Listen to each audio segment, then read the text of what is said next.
The morning sun filtered through the classroom windows of Washington Heights Elementary as 11-year-old Maya Johnson arranged her freshly done braids, each one carefully crafted by her grandmother's skilled hands over the weekend.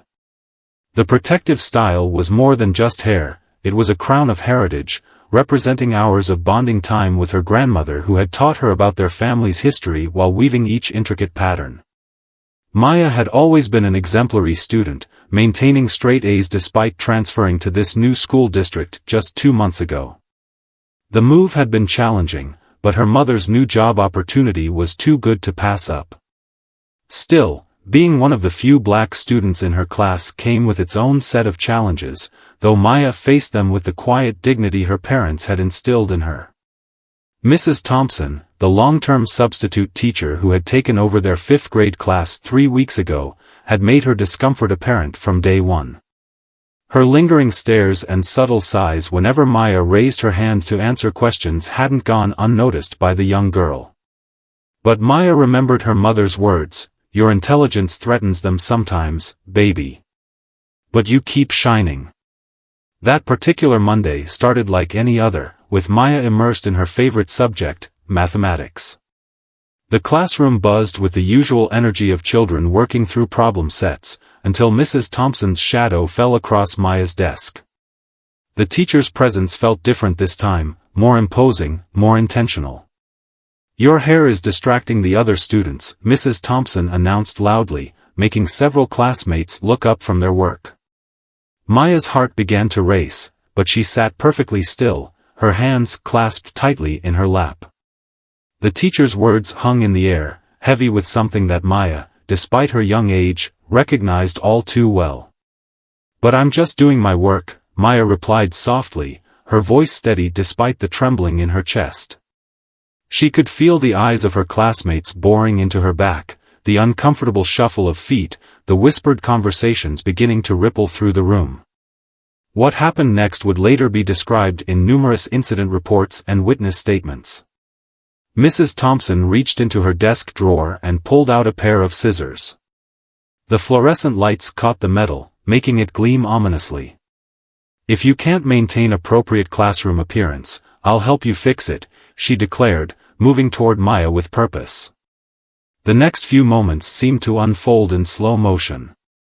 Maya's friend Lily screamed, "No," from across the room.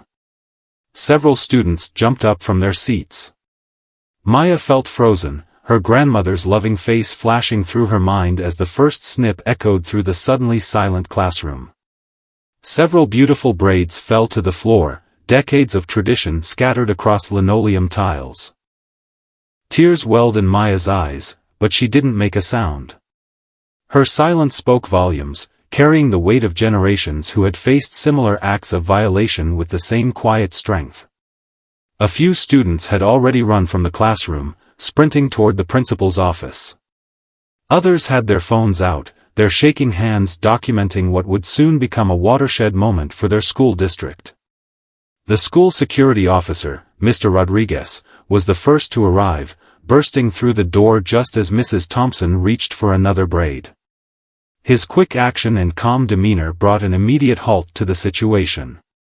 Within minutes, the principal, Mrs. Chen, arrived with several other staff members, their faces displaying shock and horror at the scene before them. Maya sat perfectly still throughout the commotion that followed, her eyes fixed on her fallen braids. Each one represented hours of her grandmother's work, stories shared, lessons learned, and love woven into every twist. The violation went far deeper than just hair, it was an attack on her identity, her culture, and her sense of safety in a place meant for learning. As the school nurse led Maya to her office, students lined the hallways, many of them crying. The solidarity was immediate and overwhelming. Maya's classmates had already begun texting their parents, and social media was buzzing with accounts of what had transpired. The community's response would prove that such acts of discrimination would not be tolerated in their school, their neighborhood, or their city. The story was far from over. In fact, it was just beginning.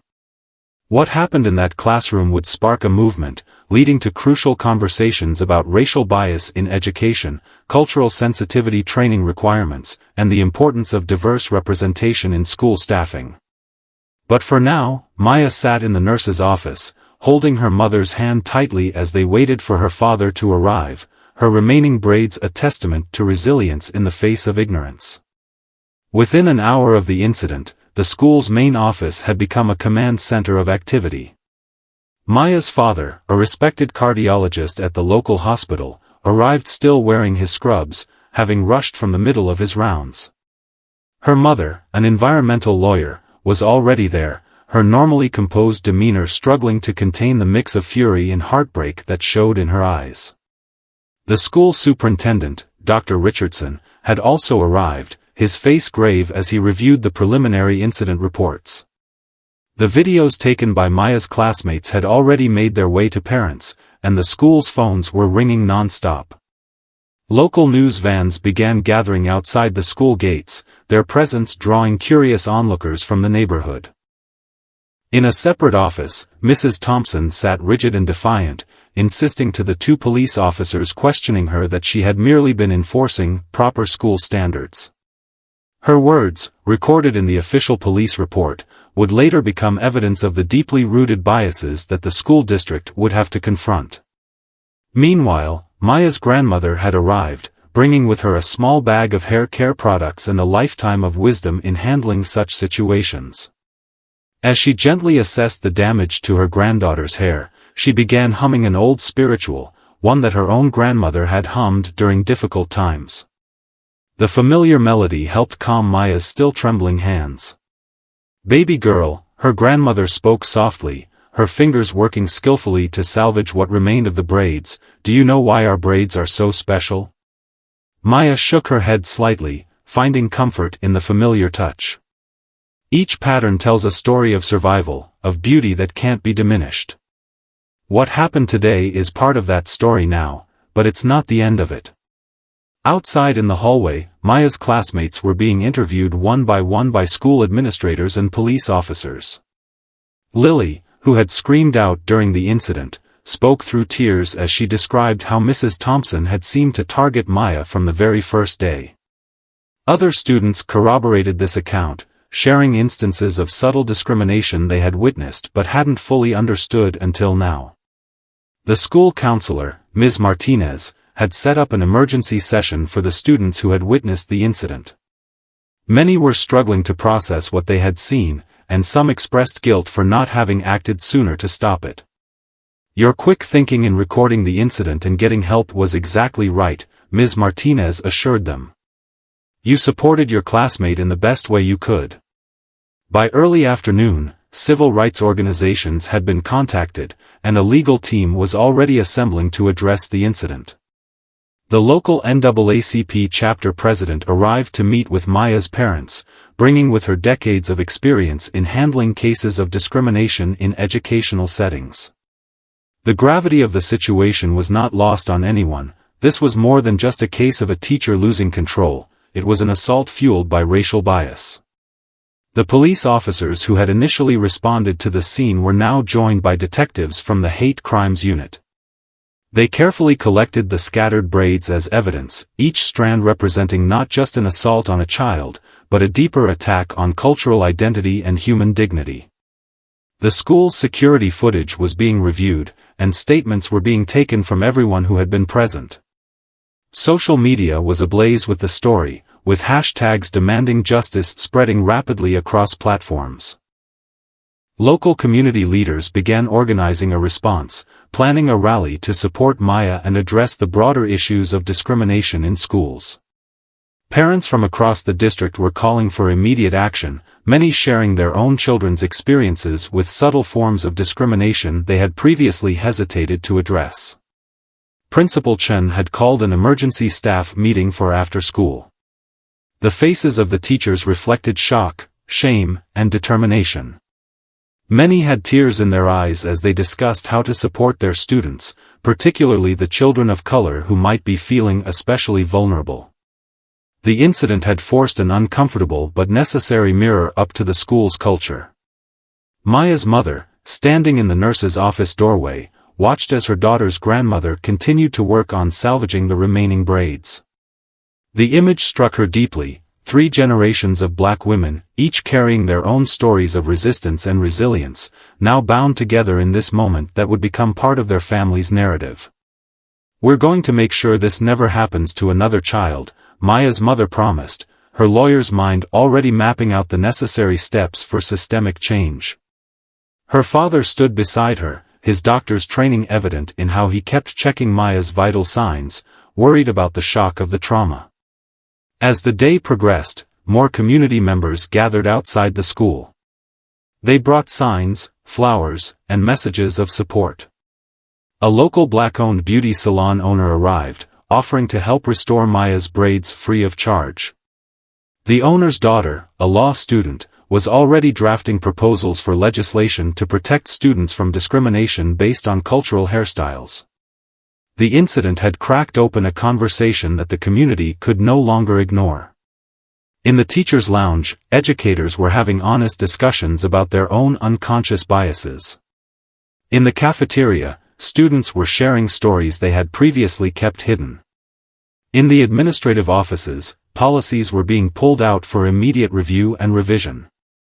By the end of the school day, what had started as a horrific act of discrimination was transforming into a catalyst for change.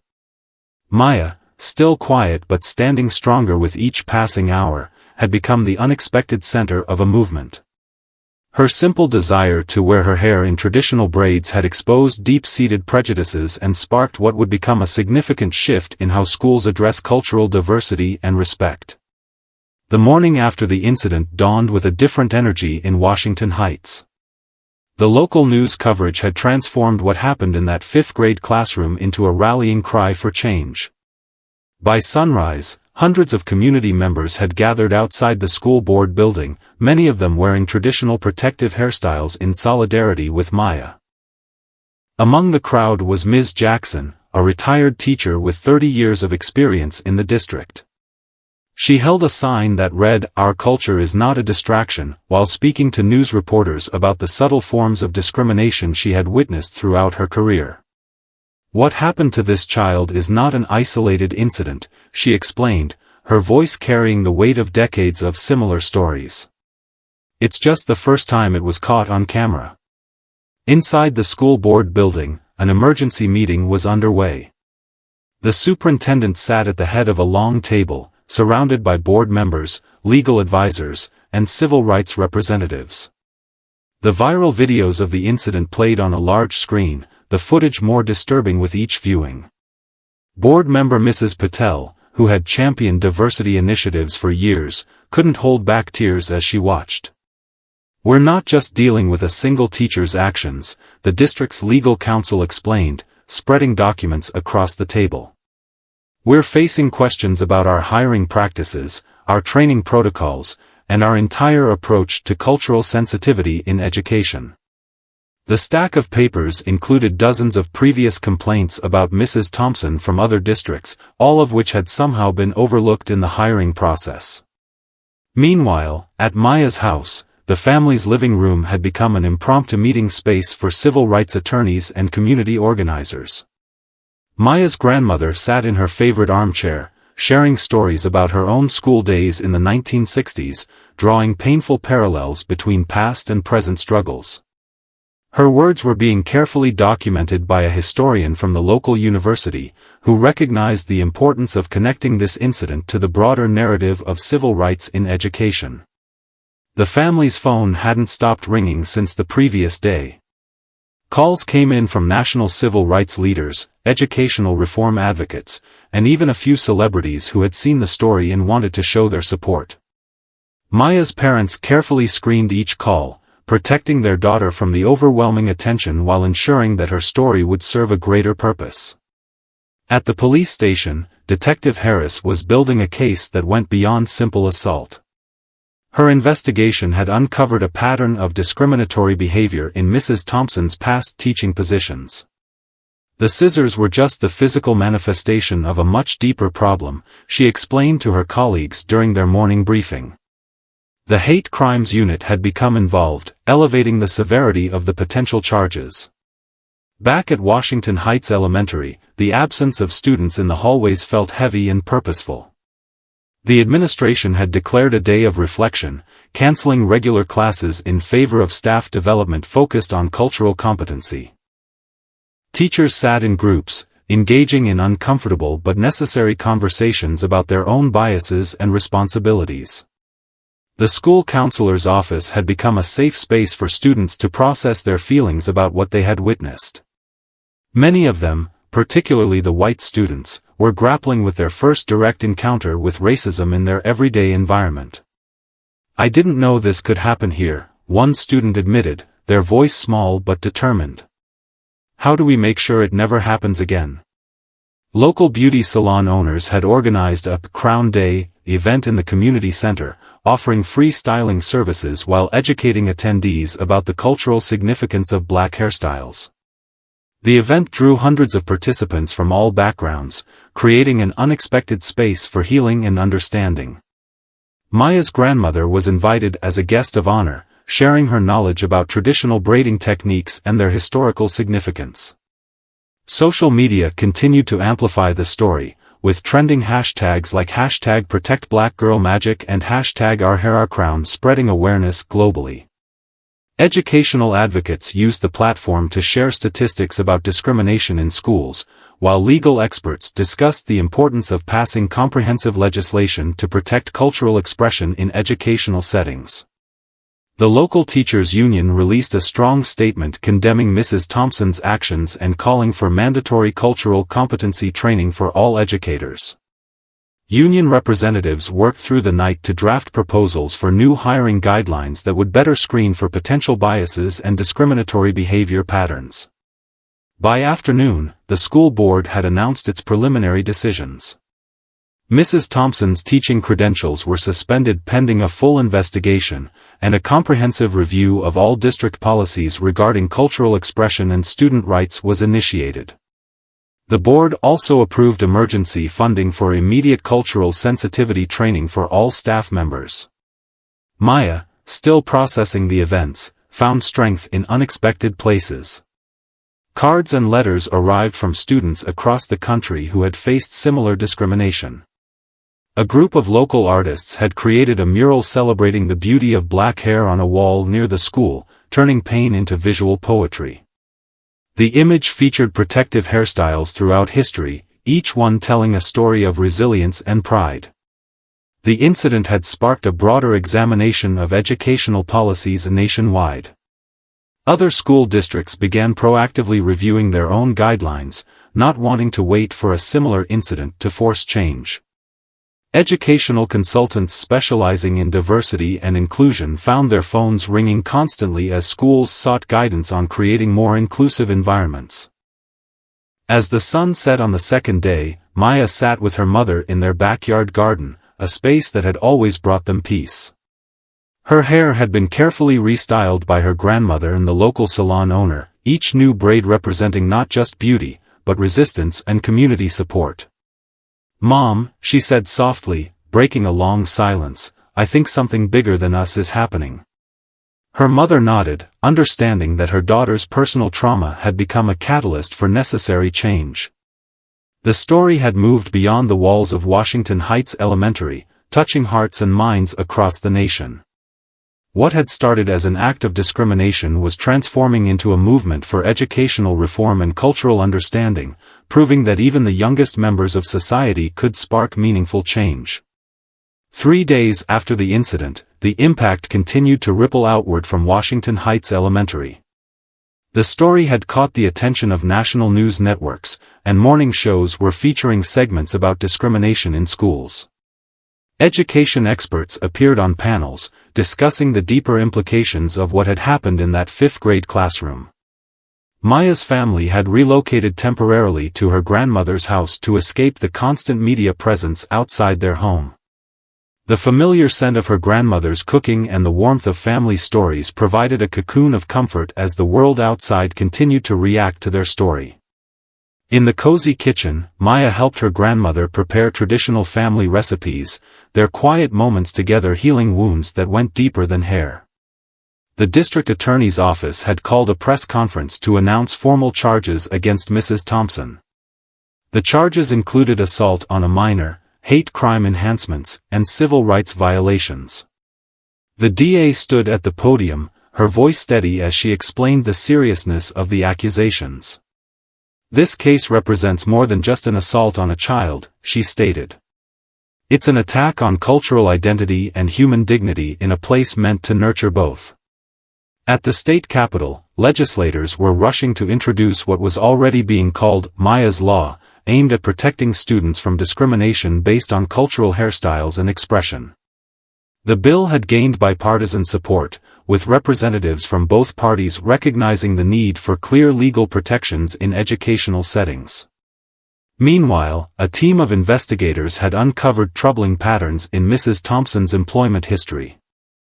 Previous schools had documented concerns about her behavior toward students of color, but these reports had been buried in administrative files or dismissed as minor incidents.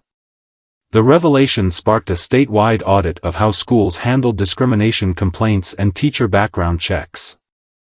The teachers' union had organized a workshop series titled "Understanding Our Biases," mandatory for all educators in the district. The sessions were led by cultural diversity experts and included testimony from students and parents who had experienced discrimination in schools. Many teachers left these sessions visibly moved, some openly acknowledging their own unconscious biases for the first time. Maya's classmates had started a student organization called Stand Together, focused on promoting cultural understanding and supporting students facing discrimination. Their first project was creating a video series featuring students sharing stories about their cultural traditions and what they meant to them. The project quickly gained attention from other schools wanting to implement similar programs. Local barbers and hairstylists had transformed their annual trade show into a celebration of cultural hairstyles, dedicating the event to Maya. The showcase featured traditional styling techniques from various cultures, emphasizing the historical significance and artistry of different hair traditions. Professional stylists offered free workshops to teachers and school administrators, helping them understand the cultural importance of various hairstyles. The police investigation had expanded to include a review of security footage from Mrs. Thompson's previous schools. Detective Harris spent hours interviewing former students and parents, uncovering a pattern of behavior that had gone unchecked for years. "The system failed these children multiple times," she noted in her report. "But this time, we have the evidence and the public attention to ensure justice is served." Maya's mother had taken a temporary leave from her environmental law practice to focus on advocating for educational reform. She appeared before the state education board, her testimony powerful and measured. "My daughter's experience has opened our eyes to a pervasive problem," she explained. "But it has also shown us the power of community action and the possibility of real change." The incident had sparked conversations in homes across the country. Parents of all backgrounds were talking to their children about respect, cultural differences, and standing up against discrimination. These discussions often proved difficult but necessary, as families grappled with their own experiences and biases. Education departments at universities began revising their teacher training programs to include more comprehensive cultural sensitivity courses. Dr. Chen, a professor of education, developed a new curriculum specifically addressing cultural expressions in the classroom. "We need to ensure that future educators enter the profession with a deep understanding and respect for cultural diversity," she explained during a faculty meeting. Maya's story had also reached international audiences, with education ministers from several countries reaching out to learn more about the proposed legislative changes. The incident had become a case study in how individual acts of discrimination could lead to systemic change when confronted by community action and legal reform. Back at Washington Heights Elementary, the empty desk in Maya's classroom served as a daily reminder of the work still needed. The school had hired a cultural diversity coordinator, and classroom discussions now regularly included topics of inclusion and respect. Students who had witnessed the incident were still processing their emotions, but many had found their voices as advocates for change. The local art community had responded to the incident with a series of installations celebrating cultural heritage. The city's annual art festival adopted the theme, Our Crown, Our Story, featuring works that explored the intersection of identity, culture, and personal expression. Maya and her grandmother were invited as guests of honor, their story having inspired many of the pieces on display. As the legal proceedings against Mrs. Thompson moved forward, the broader impact of the incident continued to grow. Educational consultants reported a surge in requests for cultural sensitivity training from schools across the country. Professional development programs were being revised to include modules on cultural awareness and bias recognition. The incident had also sparked a national conversation about representation in education. School districts began examining their hiring practices, looking for ways to build more diverse teaching staff that better reflected their student populations. Teacher preparation programs saw an increase in applications from candidates of color, many citing Maya's story as their inspiration to enter the field. 1 week after the incident, the courthouse steps were crowded with supporters as Maya and her family arrived for the first preliminary hearing. The young girl walked with quiet dignity, her hair newly braided in an intricate pattern that her grandmother had chosen specifically for this day, a traditional design representing strength and justice. Inside the courtroom, Mrs. Thompson sat rigid and defiant as the charges were read. The prosecution presented their evidence methodically, the viral videos, security footage, witness statements, and most damaging of all, a pattern of documented complaints from her previous teaching positions. The defense attorney attempted to paint the incident as a simple disciplinary misunderstanding, but the judge's expression remained stern throughout the proceedings. During a break in the hearing, Maya's grandmother shared stories with other families who had gathered in the courthouse corridor. Some had traveled from neighboring states to show support, bringing their own accounts of discrimination in schools. Each story added another thread to the tapestry of experiences that had gone unaddressed for too long. The school board had convened a special task force to overhaul district policies. Dr. Richardson, the superintendent, had brought in educational experts, civil rights attorneys, and cultural advocates to ensure comprehensive reform. "We're not just changing rules on paper," he explained during a public meeting. "We're transforming the culture of our educational system." Local businesses had joined the movement for change. The owner of a prominent tech company announced a scholarship fund for students pursuing education degrees, with a focus on increasing diversity in the teaching profession. "We need educators who understand and celebrate our children's cultural heritage," she stated at the launch event. Maya's class had been temporarily assigned a new teacher, Ms. Rodriguez, who approached her role with careful sensitivity. She introduced daily discussions about cultural exchange and respect, encouraging students to share their family traditions and histories. The classroom that had once been a site of trauma was slowly transforming into a space of healing and understanding. The police investigation had expanded beyond Mrs. Thompson's immediate actions. Detective Harris discovered a troubling network of administrators who had helped shuffle problematic teachers between districts, avoiding proper documentation of discriminatory behavior. Her findings prompted a statewide investigation into hiring practices and accountability measures in educational institutions. Community organizations had rallied to create after-school programs focused on cultural education and empowerment.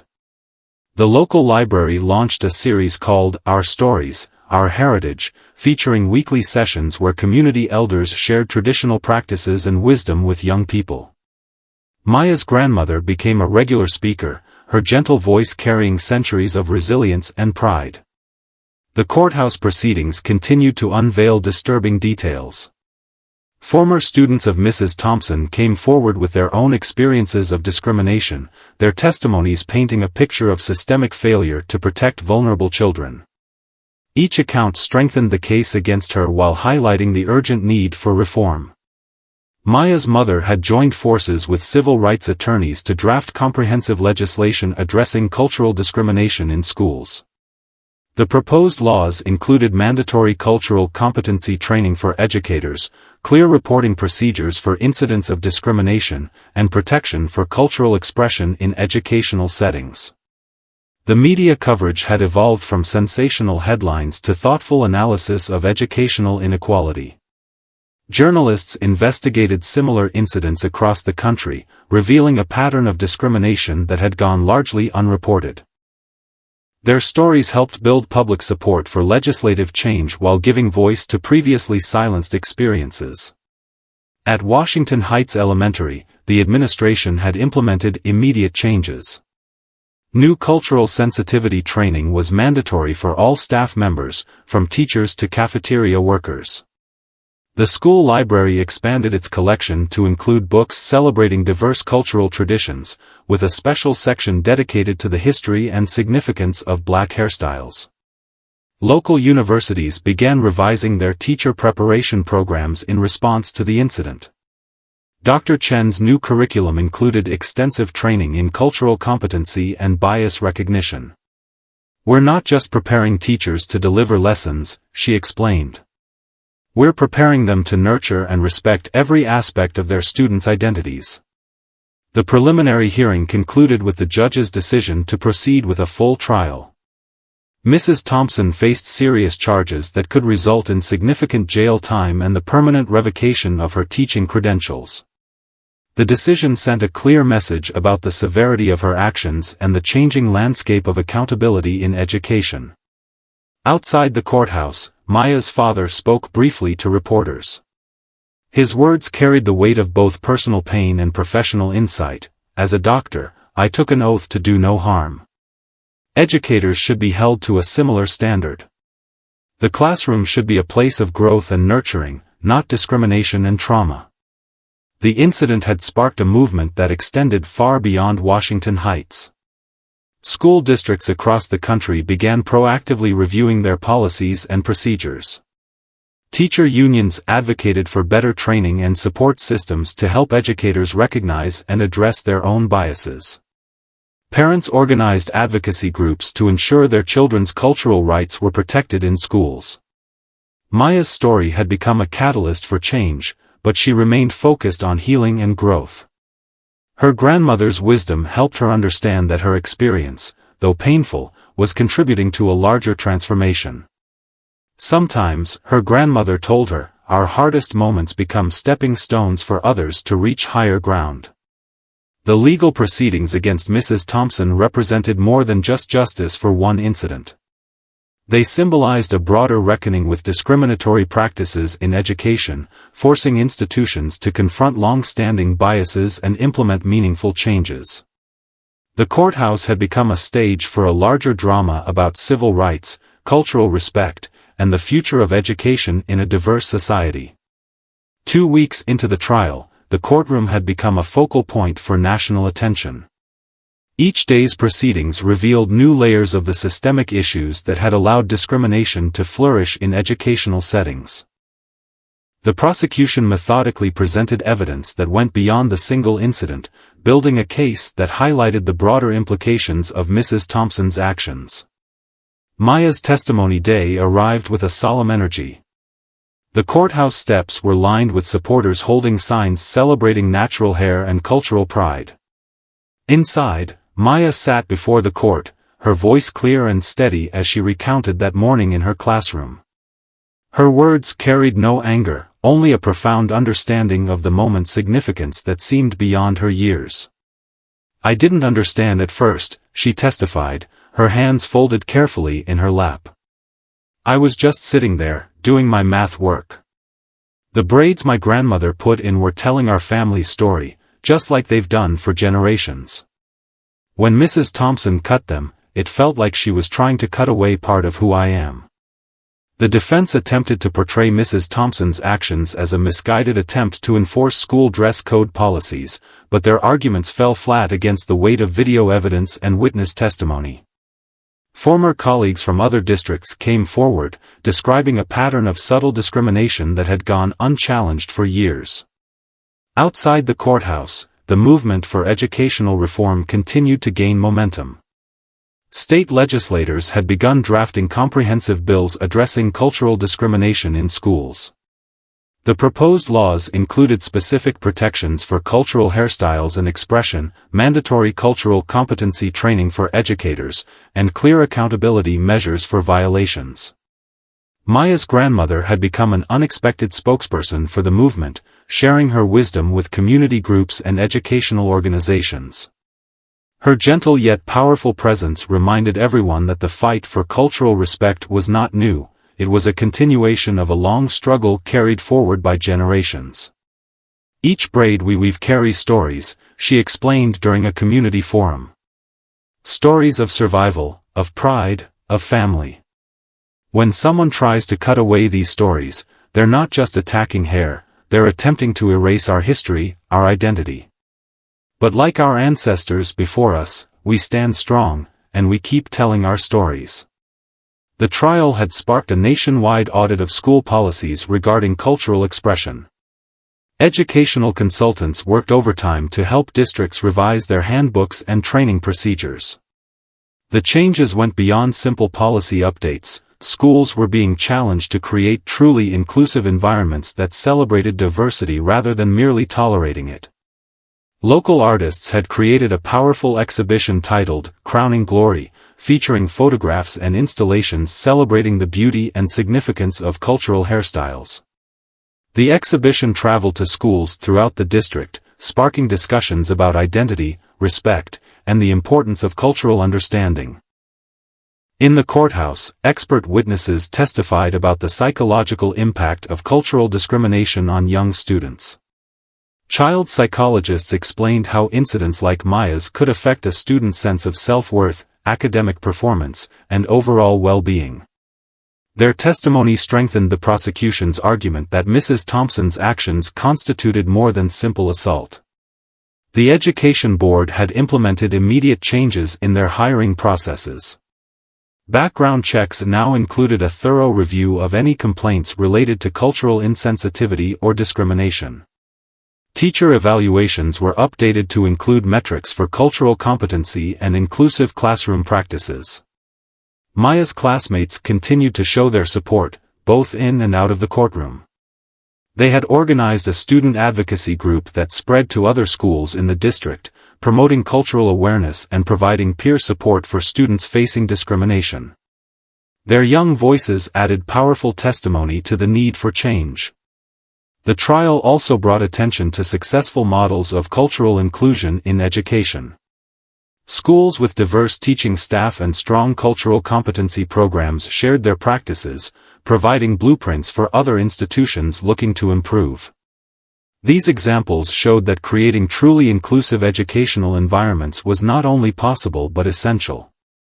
During a break in the proceedings, Maya's father spoke to a group of medical students about the intersection of cultural competency in healthcare and education. In both fields, he explained, we're trusted with caring for people at their most vulnerable. That trust comes with a responsibility to understand and respect every aspect of who they are. The prosecution's case concluded with testimony from educational policy experts who outlined the long-term consequences of allowing discriminatory practices to continue unchecked in schools. Their evidence showed how incidents like Maya's were part of a larger pattern that affected students' educational outcomes and career opportunities. Mrs. Thompson's defense team struggled to counter the overwhelming evidence against their client. Their attempts to minimize the significance of the incident only served to highlight how deeply ingrained certain biases had become in the educational system. Each defensive argument was met with clear evidence of the harm caused by such dismissive attitudes. The trial had become a catalyst for examining other forms of cultural discrimination in schools. Students and parents began speaking out about similar experiences, from dress code enforcement to classroom participation. These stories reinforced the need for comprehensive reform rather than simple policy adjustments. Maya's mother had joined forces with civil rights attorneys to establish a legal advocacy group focused on protecting students' cultural rights.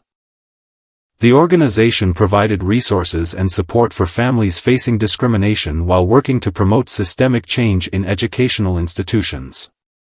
As the trial neared its conclusion, the impact of Maya's story continued to ripple outward. Teacher training programs across the country were being revised to include extensive cultural competency components. School districts were proactively updating their policies, not waiting for incidents to force change. The conversation about cultural respect in education had shifted from reactive to proactive. As the trial entered its final phase, the atmosphere in the courthouse grew increasingly tense. The prosecution's closing arguments resonated through the packed courtroom, weaving together weeks of testimony into a powerful narrative about dignity, cultural rights, and the sacred trust between educators and their students. Maya sat between her parents, her posture reflecting the quiet strength she'd shown throughout the proceedings. Her hair was styled in an elegant crown of braids, each one a testament to resilience and cultural pride. The courtroom gallery behind her was filled with supporters, many of whom had attended every day of the trial. The prosecutor stood before the jury, her voice steady and clear. "This case is about more than a single act of violence," she declared. "It's about the fundamental right of every child to feel safe and respected in their classroom." When Mrs. Thompson chose to cut Maya's braids, she didn't just assault a student, she attacked the very essence of cultural identity and human dignity. The defense's closing argument attempted to portray Mrs. Thompson as a dedicated educator who had made a regrettable mistake. However, their words seemed hollow against the mountain of evidence showing a pattern of discriminatory behavior. The security footage of the incident, played one final time for the jury, still drew gasps from the courtroom audience. Outside the courthouse, the community had gathered in a peaceful vigil. Local choir groups sang civil rights anthems, their voices carrying messages of hope and determination. Students from schools across the district had created an art installation on the courthouse lawn, featuring thousands of paper braids bearing messages of support and calls for change. The jury's deliberation lasted just over 4 hours. When they filed back into the courtroom, the tension was palpable. The forewoman stood, her voice unwavering as she delivered the verdict, guilty on all counts. Mrs. Thompson's face remained stoic, but her shoulders sagged visibly as the judge scheduled the sentencing hearing. Maya's grandmother reached over and squeezed her granddaughter's hand as the verdict was read. Tears rolled silently down her cheeks, each one carrying decades of similar struggles and hopes for a better future. The victory belonged not just to Maya, but to generations of students who had faced similar discrimination in silence. The judge's words during sentencing were particularly pointed. "The role of an educator carries profound responsibilities," she stated. "When we entrust our children to schools, we expect them to be nurtured, respected, and protected." Mrs. Thompson's actions violated this trust in the most fundamental way. The sentence included jail time, mandatory cultural sensitivity training, and a permanent revocation of her teaching credentials. The verdict sparked immediate responses across the country. School districts rushed to strengthen their anti-discrimination policies, many explicitly including protections for cultural hairstyles. Teacher training programs expanded their cultural competency requirements, incorporating lessons learned from the trial into their curricula. Maya's return to school the following week marked a new chapter. The hallways of Washington Heights Elementary had been transformed, both physically and spiritually.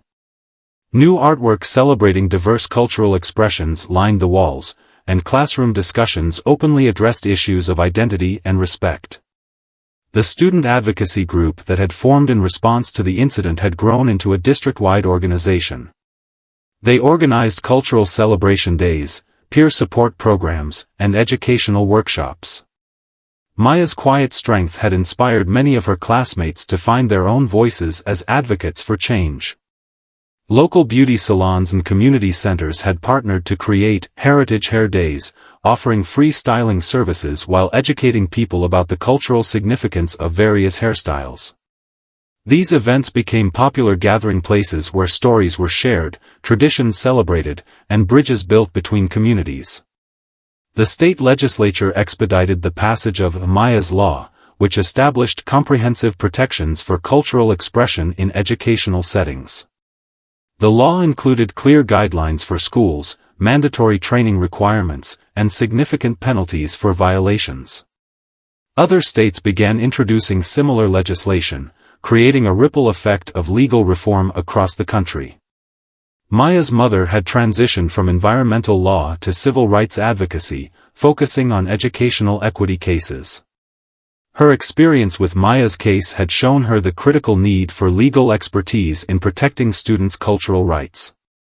She began training other attorneys in handling similar cases, building a network of advocates dedicated to educational justice. The school board's reforms extended beyond policy changes.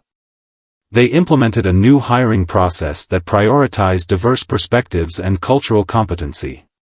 The superintendent established a student advisory council to ensure young voices were heard in decisions affecting school culture and policy. National educational organizations had begun incorporating the case into their training materials. The incident became a powerful teaching tool, helping future educators understand the importance of cultural sensitivity and the devastating impact of discrimination. Videos of Maya's testimony were used in professional development sessions across the country. Maya's grandmother continued sharing her wisdom with newer generations. She started a mentoring program that paired elderly community members with students, creating spaces for cultural knowledge and traditions to be passed down. These interactions helped heal wounds while building stronger connections between generations. The courthouse where the trial took place became a symbol of change. A permanent exhibition in the building's lobby documented the case and its impact on educational reform. The exhibition included photographs, court documents, and personal stories from those affected by similar discrimination, serving as both a memorial and a call to action.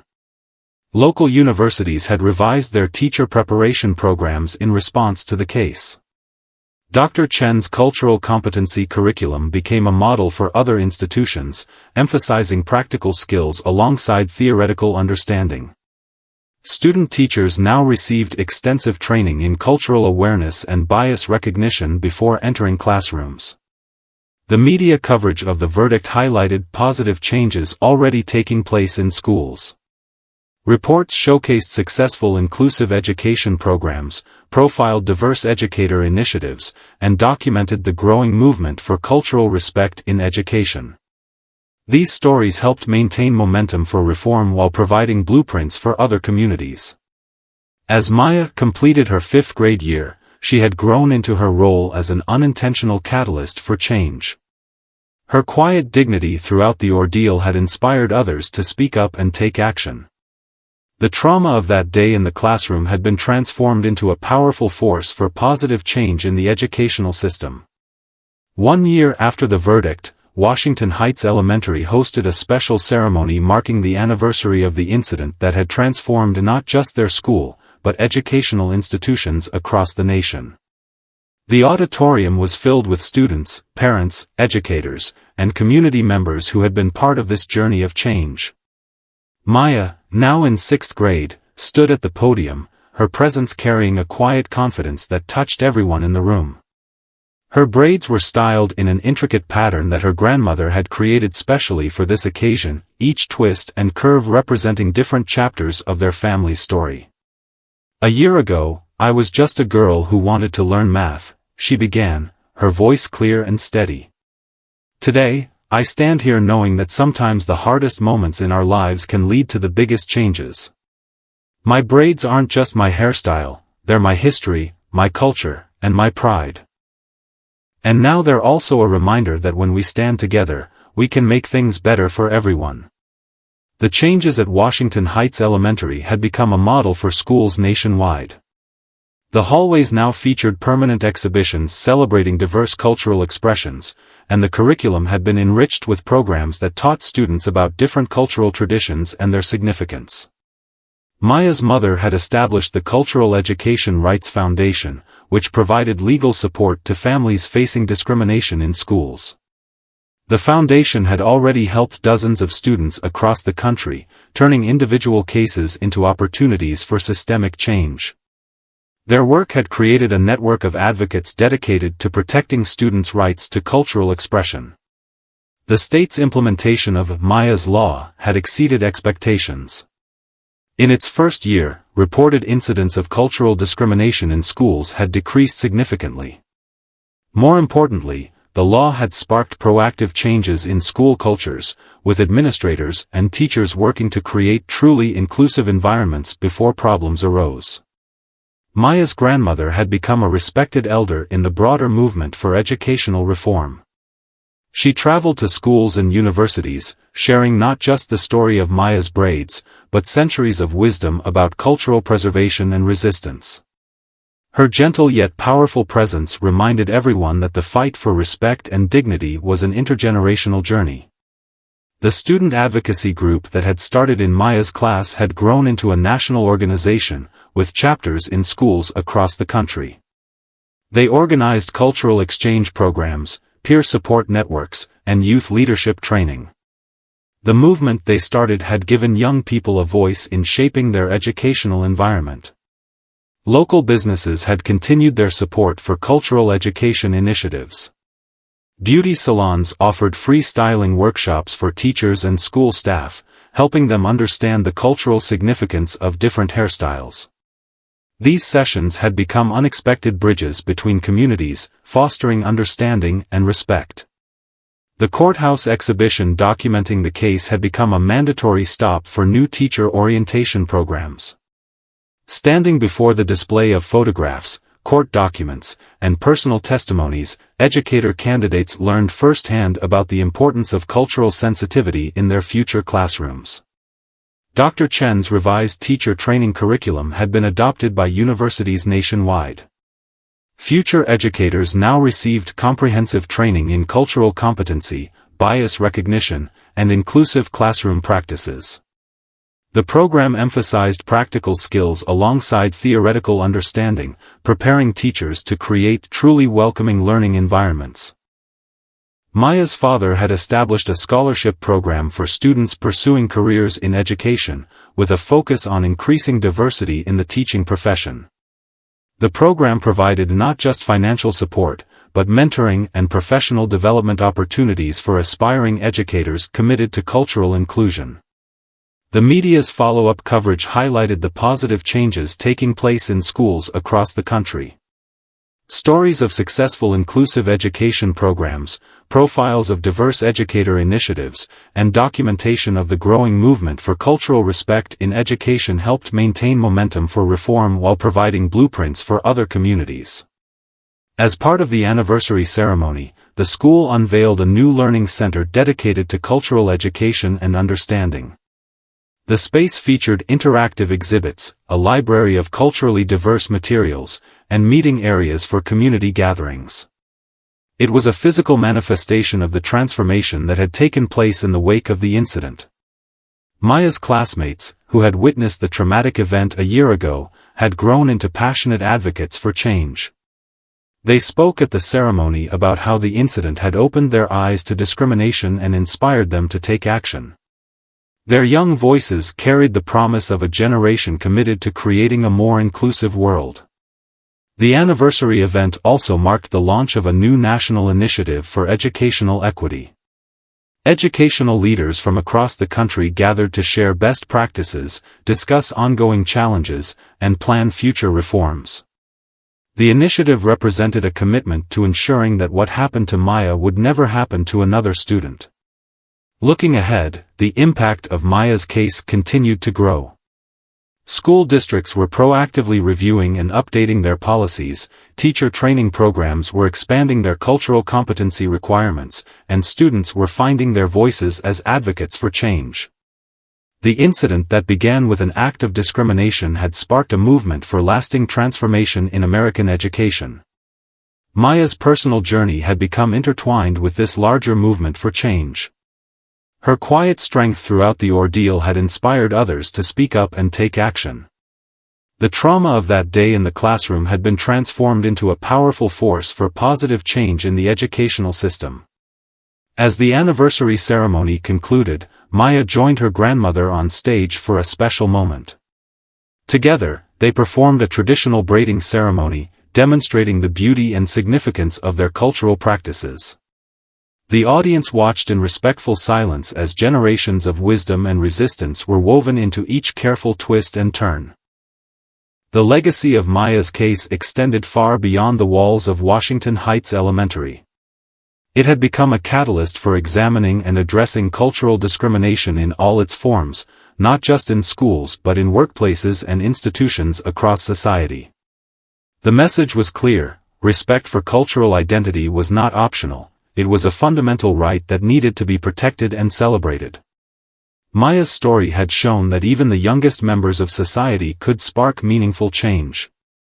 Her experience had transformed a moment of trauma into a movement for justice, proving that when communities stand together against discrimination, lasting change is possible. The braids that Mrs. Thompson had tried to cut away had become a symbol of resistance, resilience, and the ongoing fight for cultural respect in American education.